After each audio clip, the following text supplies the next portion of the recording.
Hello, book lovers, and welcome to Book Talk Radio Club. My name is Claire Perkins, and today I'm talking to author Cathy Lynn Brooks. Cathy is the author of Not My Story to Tell, My Journey Through Grief, Loving and Losing a Daughter with Bipolar Disorder. Cathy Lynn Brooks spent her year working with children with special needs, but despite her professional experience, it was still heartbreaking for her to witness the challenges faced by her daughter Justine. Justine always reminded Cathy of Annie Oakley. She was fierce and protective of the vulnerable, but she was also plagued by her own troubles. At a young age, Justine was diagnosed with bipolar disorder and post-traumatic stress disorder. As Justine grew up, she often made bad choices due to the traumas of her past and her mental illness. Through it all, Cathy never stopped loving her daughter. Hello, Cathy. Welcome, and thank you for coming on Book Talk Radio Club. Hi, Claire. Thanks for having me.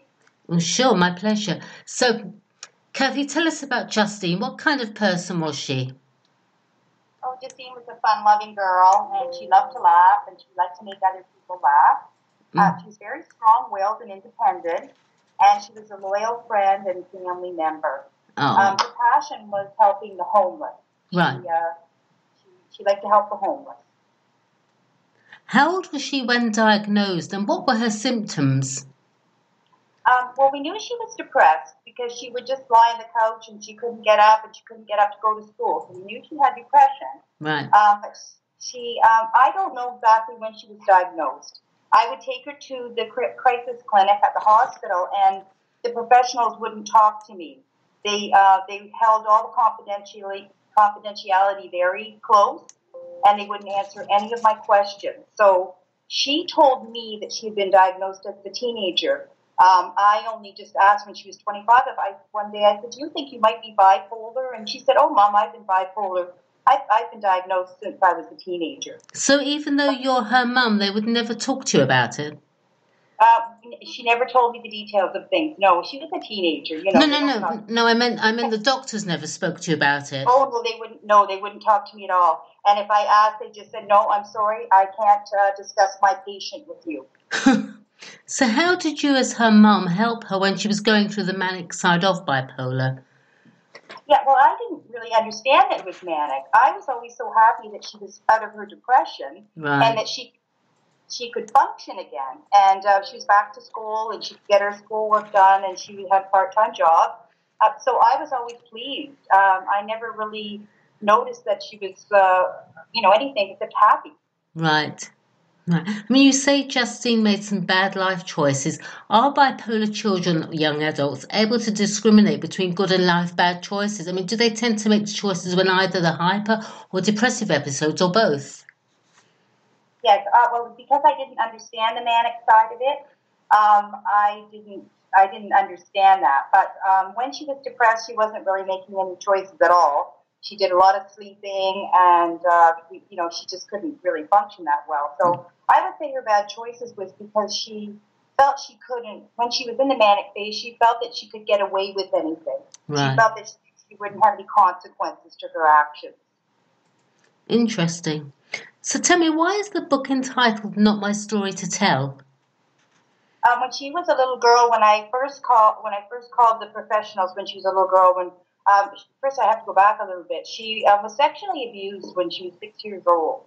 And when we found out about it, I called the rape crisis clinic, and I didn't know what to do. Right. We had read it in her diary, and then I said, I can't believe that she hadn't told me, because there was some suspicion a couple of years earlier, and she kept lying. She would lie about it. Right. And not tell me the truth. So when I was talking to professionals, I said to them, I think this needs to get out, that these kids are, they don't tell when you ask them. And she said, well, you might want to tell, but she said, this is not your story to tell. It's Justine's story. And you published Not My Story to Tell as you hope that it inspires others struggling with mental illness or caring for a family member with the same issues. What would be your number one advice to parents with a bipolar child? I would urge parents to keep trying to get help. I think many parents give up on their kids, especially when they're teenagers. They just, they just say they've had enough. They kick them out. They tell them, they don't want them to live in their house anymore. And I think this is when the teenagers kind of go homeless, and then they can't get their medication, and have abuse problems. So I would just say keep trying to get help. It's not easy, but keep going. Yeah. It must be hard after so many years. There's a beautiful sparkly turquoise unicorn on the front cover of the book. Is there a particular significance to this image? Justine loved unicorns as a child, and she collected them. She had unicorn wallpaper and bedding when she was a child. And I was kind of stumped with what to do on the cover. Sure. So I was talking to my girlfriend Kate, and she said, "Oh, I always just pictured a unicorn on the cover of the book." And Justine's longtime friend Ashley Barron is an illustrator. So I said, "Could you make me a unicorn?" And she nailed it. That was the first picture she did, and I just loved it. So it's beautiful and obviously very significant. I can't imagine how stressful it was for you at the time, Cathy. How did you find time for yourself, or what did you do to de-stress? Well, I belong to clubs. I'm quite social, so I belong to some women's clubs.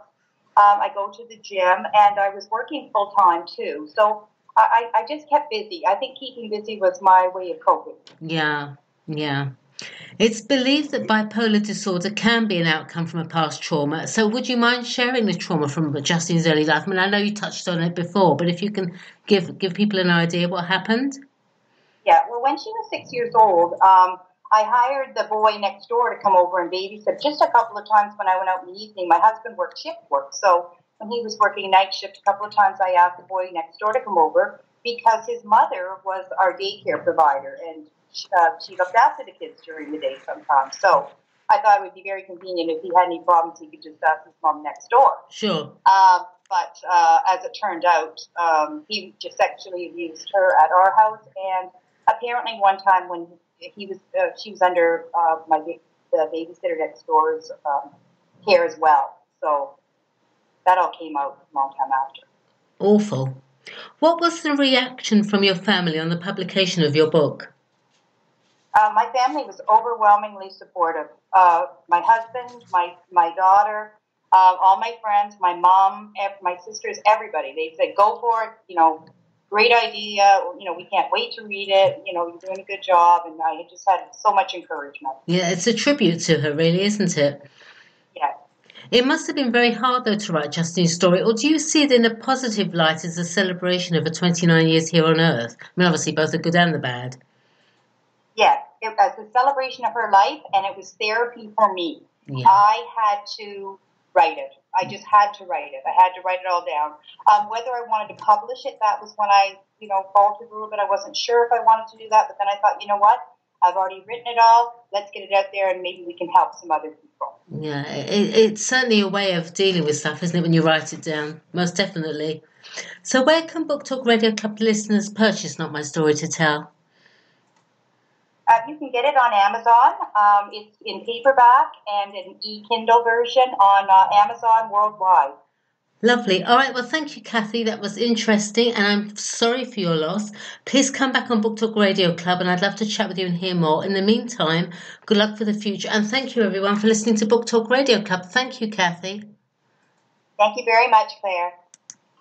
Okay. How was